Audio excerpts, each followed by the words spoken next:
little bit from AOC, because she is not happy that Mandela Barnes lost his race for Senate in Wisconsin to Ron Johnson. And you're not going to believe it, guys. Quick, you got to secure yourself in your seat. You know what she's blaming this on?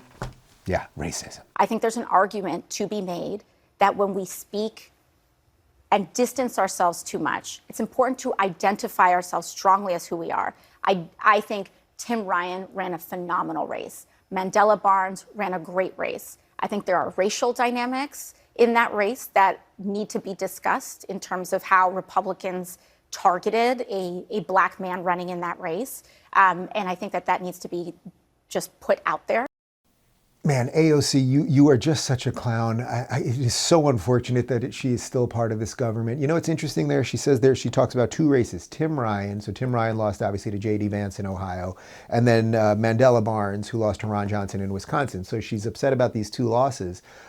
Tim Ryan is white, so obviously, oh, well, he's white. I guess he just lost. We don't know exactly why. But of course, the black guy, Mandela Barnes, has to lose because of racism. It's not because there was all this crazy video of him talking about releasing prisoners back into the streets and defunding the police and everything, and the rest of his bad progressive ideas. It can't have anything to do with that. It has to be because he's black. Tim Ryan will have to figure it out. There must have been some other reason with Tim Ryan, because he's white. He's got white privilege. He was running against another white guy. Whiteness rises to the top, or something like that. And with Mandela Barnes, no, it's got to be racism. And that is a fundamental difference, I would say, between blue and red, which is that when Democrats lose, they blame the Republicans and the base, and they blame America, because America's racist and bigoted and hates women and all of that stuff, right? That's generally what they go to, exactly what AOC did right there.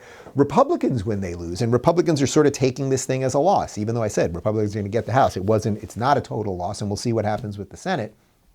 But you know what Republicans seem to be doing? Republicans really seem to be going, man, which way do we have to go in this thing? Do we have to think about this different?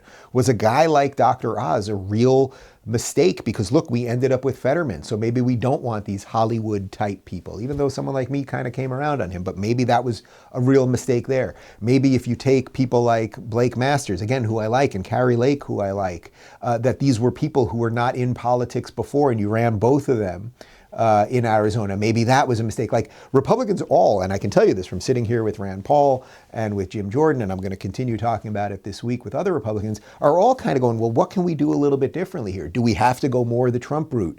Is there more of a DeSantis party? Like what are the policies that we have to have, as opposed to just being like, no, it's because the Democrats are all racists or all socialists or whatever. It's like, what can we do? And that's, I think, how you refine ideas and get better. So that is a bit of a silver lining to all of this.